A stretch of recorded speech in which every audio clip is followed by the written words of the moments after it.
네, 이 최근 확진자가 다시 늘어나면서 전 세계가 코로나19 이전 상태로는 다시 되돌아갈 수 없다라는 현실을 다시 한번 느끼고 있습니다.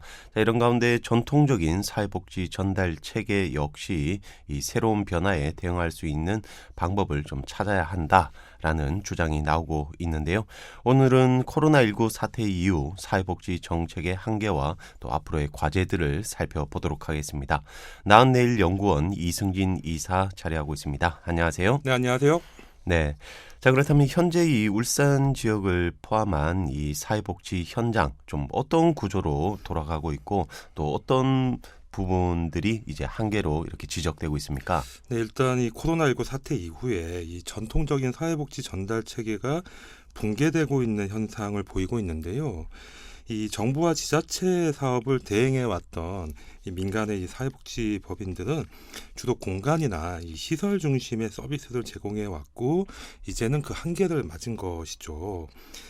그동안 이 사회복지 기관과 시설들의 행정체계 모델을 그대로 이제 답습을 해왔는데 이 코로나19가 닥치자 이러한 체계가 너무 쉽게 붕괴되면서 이제 무력해졌고요. 노인이나 장애인처럼 이 취약계층과 또 사회적 약자, 또 복지 사각지대에 처한 사람들일수록 더욱 소외받고 있는 현실인데 이 디지털 시대에 맞춰서 이 사물 인터넷 기술이나 또 모바일 활성화 같이 이 비대면 소통 시스템을 구축하지 않고 있다 보니까 이 사회적 거리두기 상황에서 할 수 있는 게 거의 없는 상황인 거죠. 네, 굉장히 어려운 상황 같습니다. 자, 그렇다면 이 민간 영역 같은 경우는 어떻게 됩니까? 네, 이 민간 영역도 이게 다를 게 없는 것이 이 복지 기관이나 시설들의 대표 기관이라고 할 수 있는 게 이제 사회복지협의회라는 곳이 있어요. 네. 그리고 지역 자원을 모으고 배분하는 또 공동모금회가 있고 또 각 직능단체, 뭐 장애인이나 노인, 뭐 여성단체, 청소년단체 이런 이제 직능단체와 협회들이 따로따로 운영되면서 이 소외기관이나 시설이 점점 많이 나타나고 있고요. 이 대표적인 곳이 이제 정신요양시설인데요. 시청 공무원이 이렇게 소외받는 시설들의 자원이 좀 배분될 수 있도록 도와야 한다는 호소를 제기하기도 할 정도니까 굉장히 심각한 것 같고 네.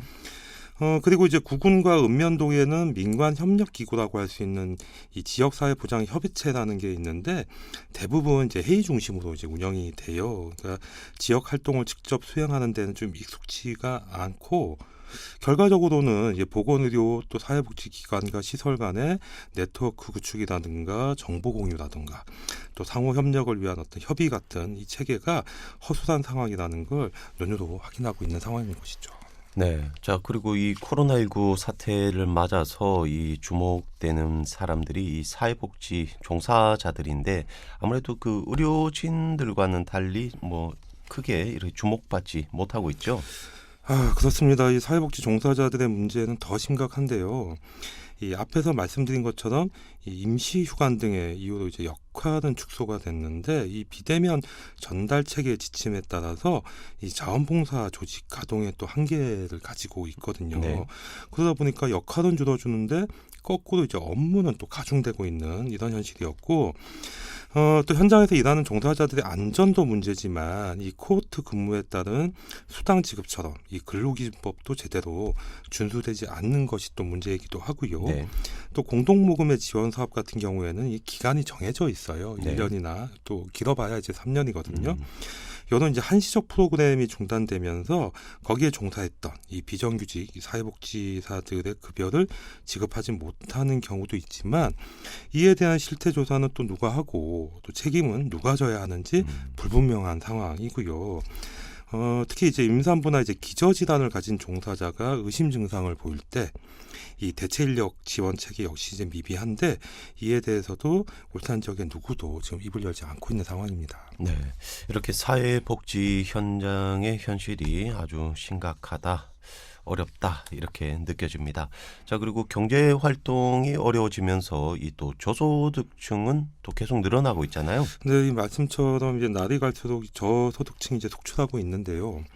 이 감염병 재난에 따른 이제 경제적 충격으로 저소득 자영업자와 또 실업자 증가세가 지속되고 있고 또 정부와 이제 지자체 차원의 긴급재난지원금이 뭐 지급이 됐지만 이건 사실 이제 한시적인 거고 네.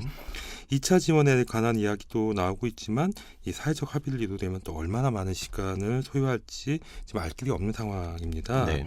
그래서 이제는 이 소득 정책에 관한 근본적인 점검과 이 과감한 투자가 좀 필요한 시기일 것 같은데 예를 들면 이게 한국형 재난수당 체계를 마련하고 전국민 고용보험을 확대한다라든가 상병수당을 도입하던가 또 기본소득에 대한 논의들이 이어져야 하는데도 불구하고 지금 이 오가는 이야기들을 들여다보면 생산적 토론이 아니라 진보와 보수 또 좌우 이런 파벌 논쟁으로 지금 겉도는 형국인 것 같습니다. 네, 이대로 뭐 계속 간다면 이런 문제들이 더욱더 심각해질 것 같습니다.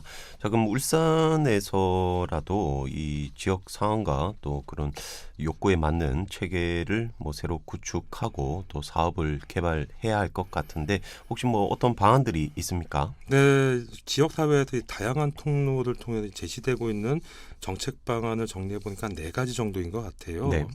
제일 먼저 이 정부와 이제 16개 지자체가 선도하고 있는 이 커뮤니티 케어 사업을 포스트 코로나 복지 체계를 이제 구축하는 이제 핵심으로 이제 제안이 되고 있고 이게 돌봄이 필요한 주민들이 살던 곳에서 주거나 보건의료 또 요양 또 돌봄 서비스를 누리고 지역사회와 함께 어울려 살아갈 수 있는 토대를 마련하자는 것이 이 커뮤니티 케어의 이제 핵심이에요. 네.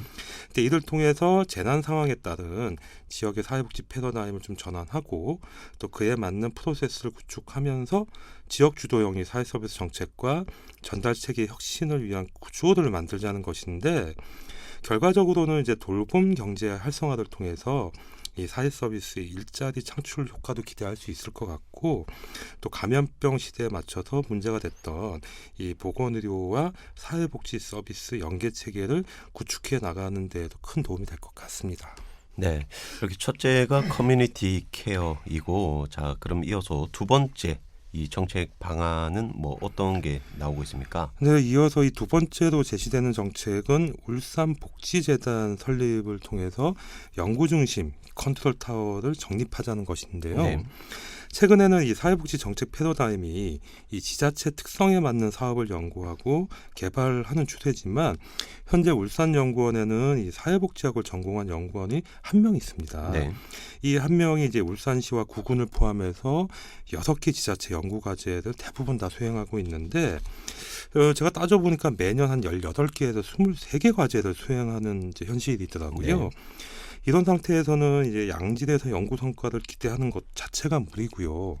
또 이런 구조에서 재난 정책이나 뭐 이런 어떤 거기에 따른 연구나 어떤 이 제안을 이제 엄두조차 낼 수 없는 상황인 것 같고 결국에는 그러다 보니까 이제 컨트롤 타워의 기능을 담당 공무원의 판단과 역량에 맡기고 있지만 공무원 같은 경우에는 사실 이제 순환보직이거든요. 네.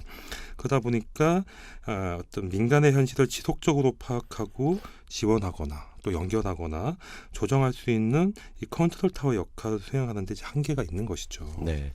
자, 그럼 이 복지재단 운영 같은 경우는 뭐 다른 지역에 혹시 있습니까?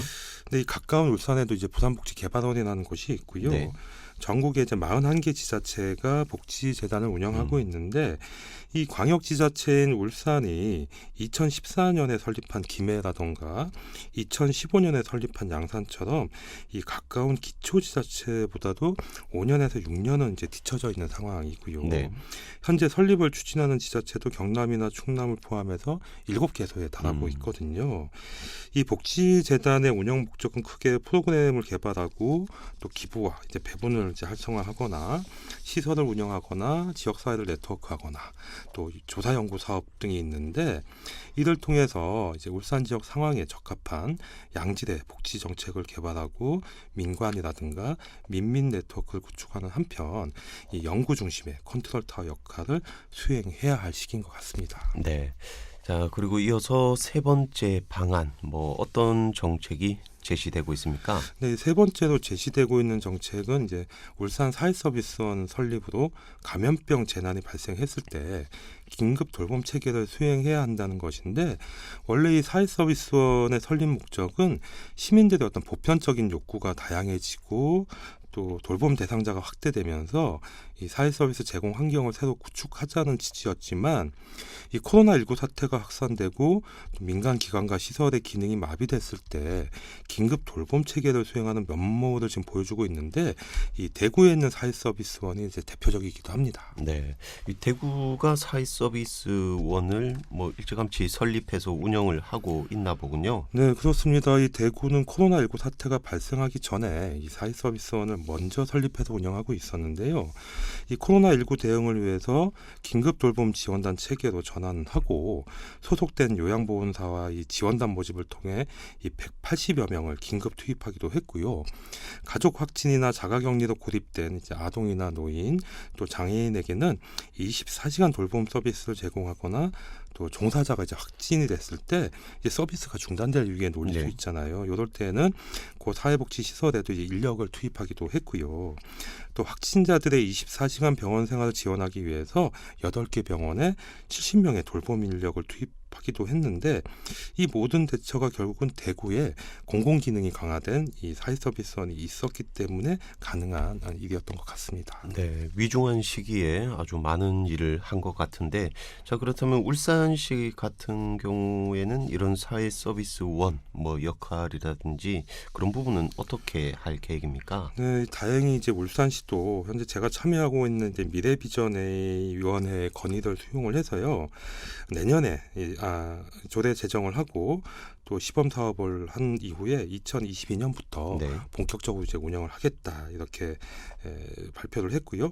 이 설립 타당성 연구 용역을 올해 이제 예산에 반영을 해서 지금 실행을 이제 준비하고 있는 단계인데, 요거는 이제 공익 법인 형태로 한 27억 원 정도가 설립할 때 들어갈 것 같고요. 연간 운영비는 한 21억 원이 이제 소요될 것으로 보이는데, 그 본부에 이제 종사하는 분들이 한 20명, 직접 서비스를 제공하는 분들이 한 320명, 이렇게 340명의 신규 일자리도 이제 창출될 전망입니다. 네, 그렇군요. 자, 그리고 이제 마지막으로 네 번째로 제시되는 대안 좀 알아봐야 될 것 같습니다. 어떤 게 제시되고 있습니까? 네, 네 번째로 제시되고 있는 정책은 이제 울산형 재난복지 정책을 마련하자는 것인데요. 네. 현재 정부는 코로나19 사태 이후에 재난 취약계층에 대한 대책 마련에도 이제 분주한데요. 이 재난 취약계층은 뭐 이동에 제약이 있거나 또 계단을 올라가기 어렵거나 또 음성으로 이제 의사소통을 하기 어렵거나 또 의미를 이제 전달하기 어려운 분들, 또 시각 정보를 이제 습득하기 어려운 분들을 통칭하고 있습니다. 네, 그러니까 재난 취약계층은 재난 상황을 인식하기 어려운 분들을 일컫는 말이다. 이렇게 이해하면 되네요. 네, 그렇습니다. 그러니까 시각, 청각, 발달 장애인과 또 치매 노인, 또 이주 노동자나 이주 여성, 또 조선업체 클라이언트라든가 해외 관광객, 이 모두 이제 재난 취약계층 범주에 들어가는데, 이런 사람들이 재난 상황에 즉시 대처할 수 있도록 다양한 언어로 이렇게 시청각 정보를 제공해야 하지만 이 정부와 이 대부분의 지자체에는 그런 체계가 존재하지 않습니다. 이외에도 코로나19 사태 때에는 누구라도 언제라도 이 저소득층을 전락할 수 있다는 것을 지금 보여주고 있는 것이죠. 네, 그러니까 이 재난 취약계층을 지원할 수 있는 복지 정책을 마련하자. 이게 키포인트가 되겠군요. 네, 맞습니다. 우선 이 재난 취약계층이 즉시 대처할 수 있도록 울산시청부터 이 홈페이지에 다양한 언어로 제공하는 이 시청각 정보 시스템을 구축할 필요가 있을 것 같고요. 또 코로나19 영향으로 인해 실직하거나 폐업을 했는데도 불구하고 또 실업급여를 받지 못하는 분들이 계세요. 네. 근데 이런 분들에게는 정부 지원 정책 이외에 이제 보충적 성격, 원래 사회복지는 이제 보충적 성격이 강해서 이제 울산형 실업부조라는 걸 이제 지급할 필요가 있어 보이고, 특히 이제 코로나19 확진자 가운데 본인의 의지와 상관없이 또 실직한 직장인이나 뭐 휴업을 하거나 또 폐업한 이제 자영업자들 계시지 않습니까? 네. 이런 분들에게는 이제 울산형 상병수당을 지급하자는 방안이 지금 제시되고 있습니다. 네, 이렇게 사태가 조금 더 심각해지기 전에 이 울산 지역의 복지 영역부터 좀 새로운 대안을 만들어 나가야 할 것 같습니다. 자, 지금까지 나은내일연구원 이승진 이사였습니다. 말씀 감사합니다. 네, 고맙습니다.